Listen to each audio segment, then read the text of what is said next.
मी सध्या वार्ड क्रमांक 1 दहिसर विधानसभामध्ये आहे आणि वार्ड क्रमांक 1 ठाकरे शिवसेनेचे उमेदवार आहेत जे फोरम परमार आहेत आमच्यासोबत आहेत. फोरम तुमची प्रचार यात्राची सुरुवात झाली आहे. कशा प्रकारच्या लोकांच्या रिस्पॉन्स आहेत, काय समस्या आहेत तुमच्या स्थानिक, काय सांगणार? रिस्पॉन्स आम्हाला खूप छान भेटतं आहे. लोकांचा जो नॉर्मल हमारा प्रॉब्लम है वो रोड और गटर है, जिसके लिए हम लोग काम कर रहे हैं और आगे भी काम करते आएंगे. हाँ, और हम वोट जो मांग रहे हैं वो हमारे काम के आधार पर ही मांग रहे हैं. जो 13 साल से हमने काम किया है उसी के आधार पर अभी हम वोट भी मांग रहे हैं. 13 साल से आपने काम किया, लेकिन गलियों की स्थिति जो देखा जाए तो कुछ काम ही नहीं है. यहाँ पे सड़क नहीं है, गटर नहीं है, नाले नहीं है. लोगों की शिकायत है कि बहुत सारे काम है जो यहाँ पे करने हैं, जो यहाँ पे स्थानिक नेता आते हैं, चुन के जाते हैं, लेकिन करते नहीं है. तो ये जो शिकायतें तमाम वो कैसे दूर करेंगे? CRZ लगने के कारण रोड का काम नहीं हो पाया था. ये रोड का बहुत ही बड़ा प्रोजेक्ट है और जो नल का जो पानी का मीटर लगा हुआ है, पानी नहीं था यहाँ पर. नॉर्मल इलेक्ट्रिसिटी भी नहीं थी, शौचालय भी नहीं थे. औरत लोगों को सामने के रोड पर जाना पड़ता था एक डिब्बा लेके या वैसे. वो बहुत ही अनहाइजीनिक चीज़ है जो हमको लगा कि हमें करना चाहिए था. तो ये सब हमने सुविधा ऑलरेडी दी है. इलेक्ट्रिसिटी भी यहाँ पर बहुत हदों तक सबके घरों में आ चुकी है. जो नहीं आई है वो उस पर भी हमारा काम चल रहा है. तो आगे भी जो काम नहीं हुए वो ज़रूर होंगे, ये हमारा विश्वास है. आपके यहाँ के जो इसके पहले नगर सेवक थे, आपकी पार्टी से अभिषेक गोसालकर थे, तेजस्वी गोसालकर थी. तेजस्वी अब बीजेपी में शामिल हो गई, तो क्या लगता है उनका जो वोट बैंक है वो आपको मिलेगा? देखिए, गोसालकर फैमिली ने बहुत ही काम किया है. अभिषेक गोसालकर यहाँ पे 10 साल नगर सेवक रह चुके हैं. उनके पहले भी विनोद गोसालकर साहब 2009 से जब आमदार थे, उन्होंने भी बहुत काम किया है. जैसे राशन कार्ड, पैन कार्ड, जो बेसिक नेसेसिटी होती है वो भी यहाँ पर नहीं थी, तो वो सब भी लाया गया है. तो मुझे लगता है कि जो काम हमने किया है उसी के आधार पर हमको वोट मिलेगा. लेकिन आपके सामने दो और कैंडिडेट हैं. एक कांग्रेस की शीतल मात्रे जो यहाँ पे नगर सेविका रह चुकी हैं, दूसरे शिवसेना से ही हैं, सिंदेगढ़ से. वो भी यहाँ पे काफ़ी सालों से काम कर, और सबके अपने अपने दावे हैं कि यहाँ पे मेरी पकड़ है, मेरा होल्ड है, मैंने काम किया है. आपको क्या लगता है किसके साथ आपकी लड़ाई है और कौन किस पे भारी पड़ने वाला है?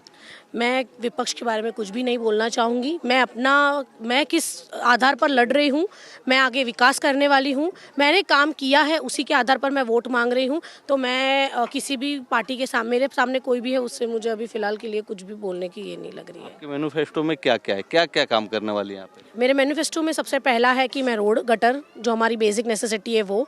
IC कॉलोनी में हमारा ग्रीनरी का जो कॉन्सेप्ट है मैनग्रूव्स का, उसे हमें बचाना है. और सबसे इम्पॉर्टेंट जो मुझे लग रहा है वो एजुकेशन यहाँ पर मिल रहा है, ऐसा नहीं है, पर हायर एजुकेशन के लिए पासपोर्ट ही नहीं बन रहा है. तो पासपोर्ट बनाकर लोगों को, यूथ को जो हायर एजुकेशन के लिए आउट ऑफ इंडिया जाना पसंद करते हैं या जाना चाहते हैं, उनके लिए हमारा पूरा सहयोग रहेगा. बीजेपी भी पासपोर्ट के लिए और तमाम चीज़ों के लिए दावे कर रही है, तो सच्चा दावा, सच्चा वादा कौन पूरा करने वाला है? अगर दावा कर रही है तो 3 साल से सेंट्रल गवर्नमेंट ही इसी को चला रही थी, तो कर देना चाहिए था. अब तक उनका कोई भी आदमी या कोई भी उनका पार्टी से फिलहाल यहाँ पर आया ऐसा लग तो नहीं रहा है. आप जनता से ये चीज़ पूछ सकते हैं. यहाँ की चुनाव प्रचार काफ़ी चर्चे में है.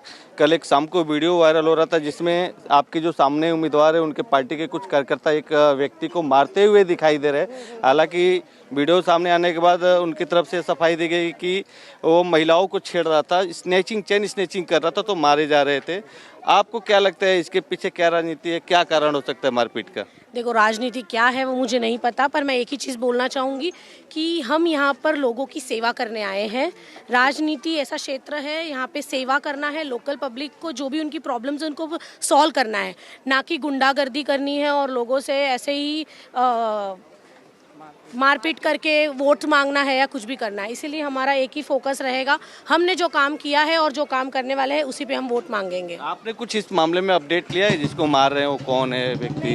नहीं, इसके बारे में कोई भी प्रतिक्रिया नहीं देना चाहूँगी. लोगों का रिस्पॉन्स क्या है, क्या चाहते हैं लोग यहाँ के, किस तरह का बदलाव चाहते हैं लोग?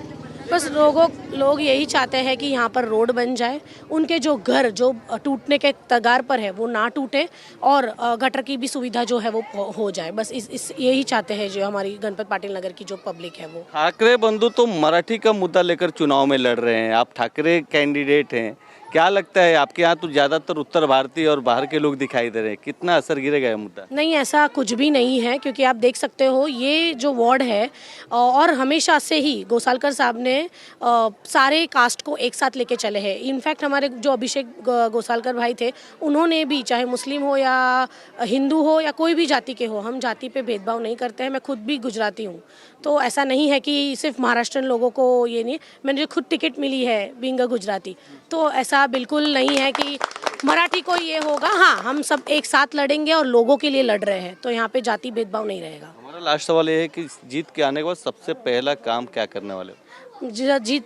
जीतने के बाद सबसे पहला मेरा काम रहेगा वो रोड के उपरांत ही रहेगा। मेरा सारा फोकस अभी फिलहाल रोड और गटर पर ही है। Video journalist Rupesh Govind Thakur, TV9 Marathi, Mumbai.